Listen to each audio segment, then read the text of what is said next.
I'm looking forward to getting into it. So thank you. I appreciate your time today. Yeah, my pleasure. So let's begin our journey into your illustrious career in the music by asking you this. 5 years ago, we were knee deep into this pandemic, didn't know what was going to happen, how we were going to get out of it, so many unknowns. How did you survive this pandemic, and how has it affected and influenced the way that you live life today? I'm going to give you a very funny answer to that question, Good. uh, because I actually retired from as the artistic director of this music festival in California, the Ojai Music Festival, in July um, uh, 2019. And I was trying to figure out what I was going to do. I'm kind of a restless person. Yeah. I'm a complete failure at retirement.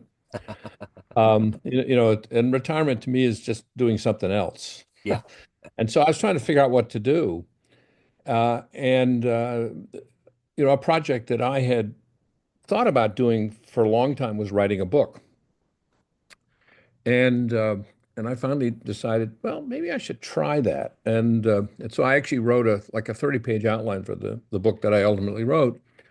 And literally at that moment, the pandemic hit. Wow. Um, and uh, when the reality hit that this was not something that was going to be over in a week or a month, Yeah.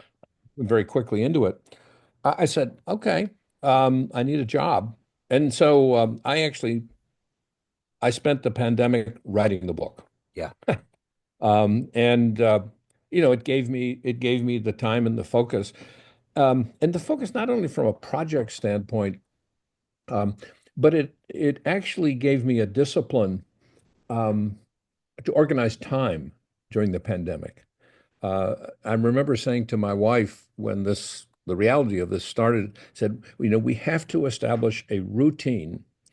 Um, and the routine is okay for 6 days, but a seventh day has to be different so that we can judge, where time's passing. And so I worked 6 days a week, and I took one day off and did other things, and so the pandemic turned out for me to be a time that I could turn into something completely different. Do you always hear music in your head? Is it always playing? Is there always some create like something going on in there? Absolutely. I refer to myself in the book as a musical omnivore.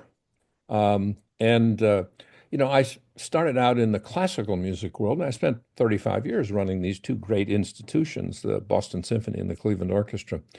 Um, but one of the most uh, interesting things to me that happened when I left that 20 years ago, and I left it because it was just time.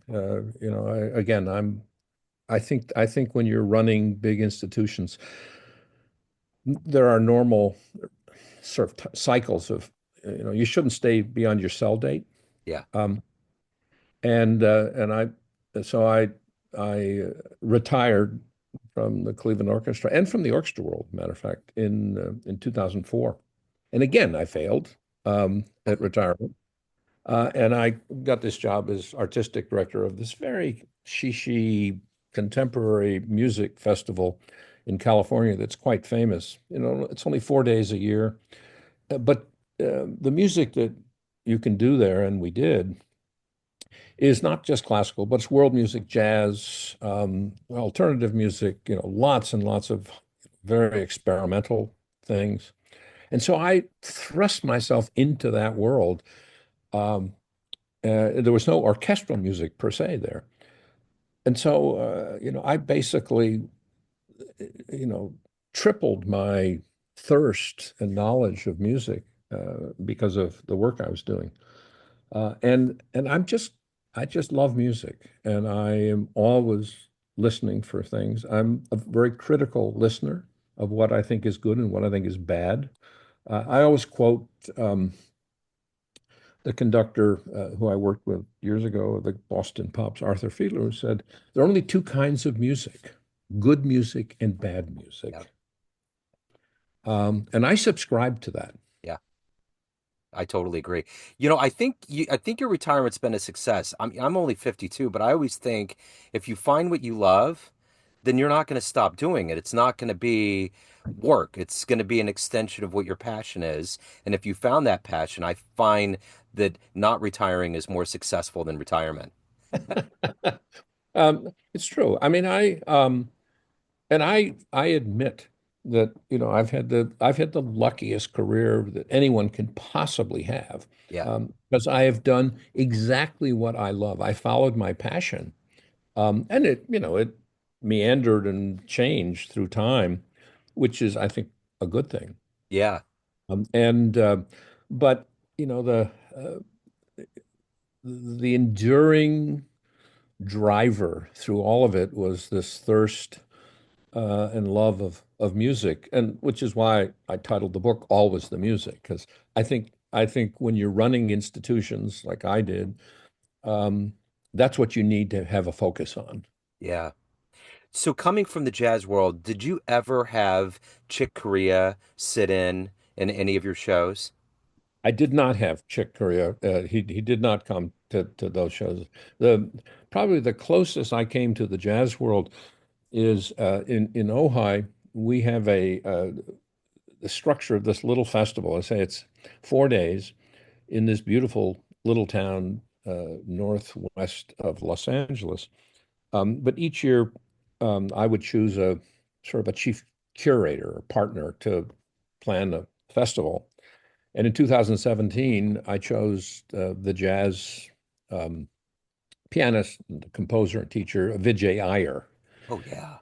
And so I worked really closely with Vijay for planning this 2017 festival, and it was incredible. And Oh and yeah. in the course of it, he became one of my very dear friends to this day. He's the most amazing improviser. Oh my. I saw he came into town. I interviewed him and he came into town prior to the pandemic. And it was unreal because he has that classic, but that avant. He has this mixture of both of the worlds. And when they collide, it's like you don't get that on tape. You have to hear him live.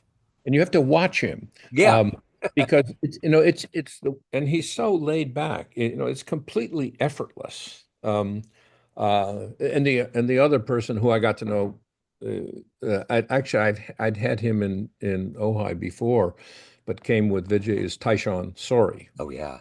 and I mean these guys are, to me, some of the monster musicians of our time. Yeah.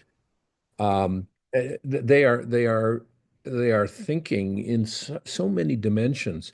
Tyshawn, um, has a photographic memory, and so you throw him a chart, you show him a chart, you know, and it's in his head, and Yeah. so I mean it, and he's not only this amazing drummer, but he's an amazing composer. Yeah. Um, he's an amazing pianist. I mean, I heard him noodling in a studio once, just improvising. And I mean, it was astonishing. Can I tell you a really funny story Oh though? yeah. That I love it. Yeah, Yeah. it relates to Taishan and Vijay. Um, but I remember um, as I was planning the Ojai Festival and would go to New York to meet Vijay to plan, and he would. And this was about, I think, 2016 or something, maybe 15. I can't remember. Anyway, he was doing some shows um, at the for the Museum of the New York Museum of Art. They had just bought the Breuer building and another building, and they opened it, and they decided to have a little jazz festival, and they had Vijay curate. So my wife and I went and heard this concert in this really small space. Um, a trio concert with Vijay, the saxophone player Steve Lehman, Yeah. and Tyshawn Story on drums. And it was an hour and a half set. And I was, just blown away by what was going on. And at the end, they finished, And Tyshawn had a plastic water bottle sitting on a music stand. And during the last number, which was he was moving around quite a bit, he hit it, and it fell off the music stand and rolled out in front of the drum set to the center of the floor. It was sitting there, full of water. And Vijay, they finished the set, and Vijay said, "Well, we're going to play an encore," and introduced the group, and I'm going to play an encore. And as he was talking, um, Tyshawn sort of stood up and came out to pick up the water bottle, and came back, sat at the drum set with this water bottle, and promptly, as Vijay was talking, drained it, just drank the whole thing, and sitting there with this empty plastic water bottle. And Vijay started this encore, which was very quiet and moody and very beautiful. And Steve came in on the saxophone, and we were sort of waiting for what Tyshawn would do. And he had this water bottle in his two hands, and he started to twist it to make sounds. And he played the entire number on that water bottle. Wow, that's wild. It's wild. Yeah. And it Yeah. was beautiful. Yeah, there used to be a drummer named Tommy Ruskin in Kansas City, and there's a pianist Brom Winans, and he's kind of legendary here. And when I was getting into jazz in the late '90s, there was this place called the Majestic. It was an old steakhouse where Pendergast, who kind of heralded the Prohibition era in Kansas City, he would put he would put wine bottles in between his fingers and go up, and Tommy would go ding, ding, ding, ding, ding, ding, ding, and the Yeah. whole crowd would lose it. Um, so this is my question about Chick Corea. The reason why I was getting into that is in the late '90s, I saw the Kansas City Symphony, Yeah. and he was the guest artist, and he would not stop. And the conductor, she was female. She just finally got like over halfway through and just was like, she couldn't garner him. It wasn't going to happen. He was going to go in his direction. He kept elongating everything he did. So I'm curious, in the annals of your book and in your career and what you've been, who has been the most unruly on stage that you learned from, but at the time was perplexing or made you grow in your faculties as a music mind? Um, Boy, that's the world of classical music is fairly buttoned up. Yeah, right. Um, uh, and uh, uh, so that kind of thing, and also when you're dealing with 100-piece orchestra, it's rare that things get out of time, out of hand in terms of time, because it gets so expensive. And everyone's you know fairly used to that. But I think the one person who probably um, tested those limits more than anyone else in my career was Leonard Bernstein. Okay. Uh, and Lenny was this amazing, I mean, one of the most amazing musicians in the world, and just exuded creativity and sort of the heat of the moment, um, and particularly in rehearsals, um, he could get very wrapped up and sort of keep going and going. Um, um, it was probably uh, the most challenging artist I ever had, to I don't want to say control, because you really, the trick is for someone doing what I do is you don't want to really control artists. You want to prod them, but you have to channel some rules, particularly in the world of symphony orchestra. And that was challenging. But the lesson of that, um, is, and this is one of the great dichotomies of the classical music world and the world of orchestras, because orchestras are highly unionized, and there's massive, massive labor contracts which specify all the rules, of what you can do and what you can't do, and all this stuff, very regimented. And that's actually the opposite of the creative genius, which is messy and a free spirit. And that's one of the tugs, in that world. Um, and I tend to side with the artist, with the music. You need to be able to provide for that in somehow and not be dominated by the rules. And it is one of the frustrations that I finally sort of realized that it just was so regimented um, that I wanted more freedom.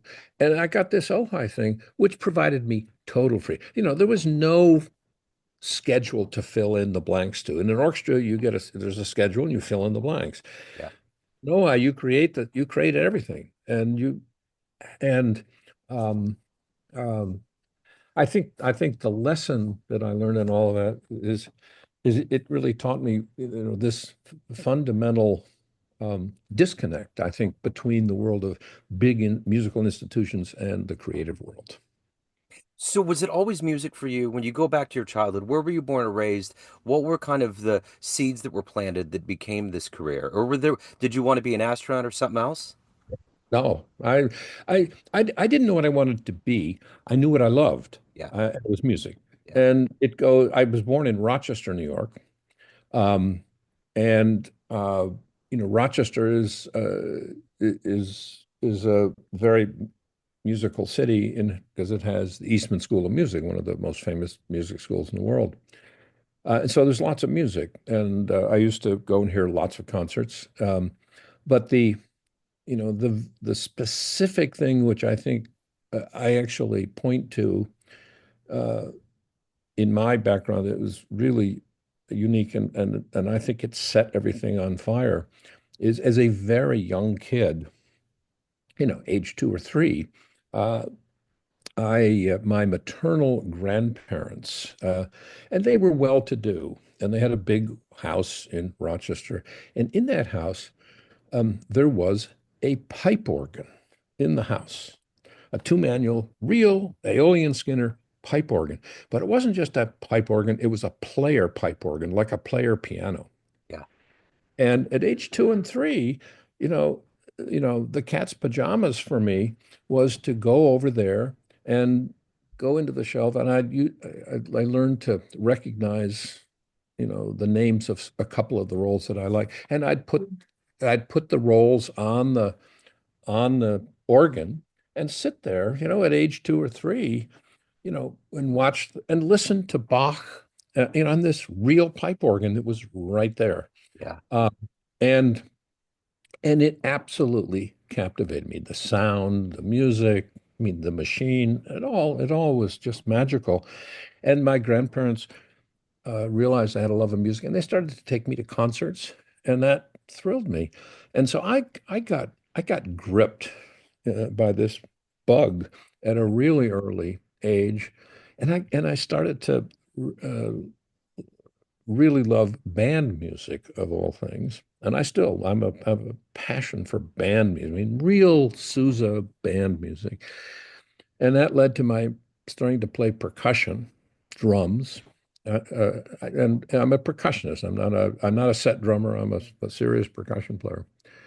And so I did that for a long time, and I still gig a little bit. And so uh, I can't remember a moment when I didn't want to devote my life to music. What I was going to do changed. I mean, at one point I thought I was going to be a performer, and then that changed, and then I got into management, and then I'm in the orchestra world, and then I was not in the orchestra world. But it's always been doing something with music So what and was with the musicians. Yeah, for sure. So what was the first show that you saw that totally blew you away and galvanized this idea that this was the world you wanted to enter? Wow, that's a really, gosh.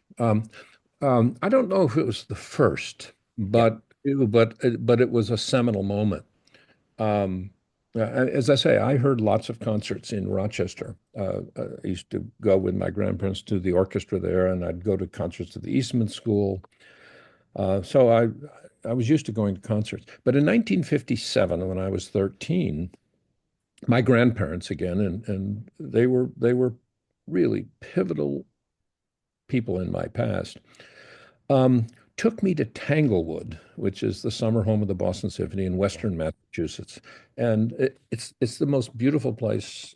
on earth. I mean, it's just the Berkshire Mountains are gorgeous, and this place, with the greenest lawns you've ever seen, around the pavilion that seats 5,000 people and trees, and they took me there in 1957 for a weekend. Um, they knew I love music, and they thought I might like it. Well, like is an understatement. Um, you walk into these majestic, beautiful grounds, which are just, you know, jaw-dropping. And I remember walking into the pavilion, which is called the Shed of all things. Um, and there was, at 8 o'clock on a Friday night, the Boston Symphony in dress whites, and hearing this concert that I remember had Beethoven's Eroica Symphony, and I also heard Beethoven's Ninth Symphony that weekend. Wow. And that experience somehow, I mean, it's such a great orchestra, of course, but that setting, the elegance of it, the sheer, the combination of music, nature, um, huge crowds of people, um, that absolutely took my breath away in terms of the orchestra world. And I say that was 1957, and the completely bizarre turn of events was that 12 years later, in 1969, I started to work for the Boston Symphony. Yeah, right. You know, and there I was, and I worked for that organization for 17 years, and so I spent 17 years, at Tanglewood. Um, uh, but I think that was a real pivotal moment for me. So speaking of going from that, that's the cool thing about life, going from that early dream to actually doing it. And then you've seen all these other landscapes, so to speak, professionally in your life. What are you the proudest of? Um, I mean, I'm probably the proudest that I'm proudest first of my own development, that I never got stuck, and I'm still not stuck. Um, uh, uh, I never saw things as a job, and I was always open and increasingly open. In terms of my professional work, um, certainly in the orchestra world, what we were able to achieve in my Cleveland years, I thought was extraordinary, and it was just it was an amazing experience of how you can actually lead and move a very large organization, and still keep it nimble musically. Um, I'm immensely proud of that. But from a professional standpoint, what I was able to achieve at Ojai, uh, I am I'm probably the proudest of, because my own um, tastes and my own openness and the kind of thing that I was presenting, it got increasingly wilder and wilder and wilder as I just let my imagination, go. And I was able to work with the most incredible set of artists from a very broad spectrum. Um, and I loved that. Yeah, Um, yeah. So at the end of the day, everyone has a perception of you. Family, friends, fans, everyone that you've worked with, colleagues, but you run the show. What's your perception of you? Who do you think you are? I'm a musician. Or I suppose some people a music nerd. um, um, and that's fine with me. I was never really comfortable. Or I came to understand I was never really comfortable in being an orchestra manager, only an orchestra manager, or an administrator. Um, uh, uh, I've had people sort of say to me, under their breath, "Well, we know you just love music." It's the best thing people can say about me. Yeah, I love it. So your wonderful new book, Always the Music, where can people pick it up? It's available, on Amazon and all the online channels, and it's hardcover, softcover. There's a digital version, and there's also an audiobook that I read myself. Right on. Yeah, that's the way I wanted to, I wanted to do that. yeah. That's fun. I always love it when the author does it. I'm an audiobook guy. I take it in better that way, and I'm in the car. So I love it when the authors actually do it. And speaking of Boston, funny enough, one of my favorite people that I used to listen to that did audiobooks was Matt Damon. That whole Mhm. accent that he had and the way he did Yeah, it was that's just right. good flow. It just made sense, you know? So. Well, man, this has been so good. I'm glad that we got to kind of traverse different Yeah. genres and tie things together. Mr. Morris, it's been wonderful to meet you. Thank you, sir. Best of luck on the book, and Thanks. congratulations on not retiring. Thank you, and I'll keep not retiring. There you go. Thanks Amen. a lot. I really enjoyed it. Absolutely, it was wonderful. Thank you, sir. Thanks. Bye. Hello, friends. Joe Domino here. I just wanted to let you know that after 30 years or so, I have finally released my first book of poetry through the mighty Spartan Press here in Kansas City, Missouri. As the creator and host of both Neon Jazz Radio and the Famous Interviews with Joe Domino podcast, along with being a visual artist, I'm ready to embark on a new adventure and want you to be a part of it. You can get a copy online via Barnes & Noble, Amazon, and actually on the streets in Kansas City at the great Prospero's bookstore off 39th Street. You can also visit joedomino.com for links to the book, to more poetry, and everything in my world, including paintings. Thanks for all of the love and support over the years, and please dig the words.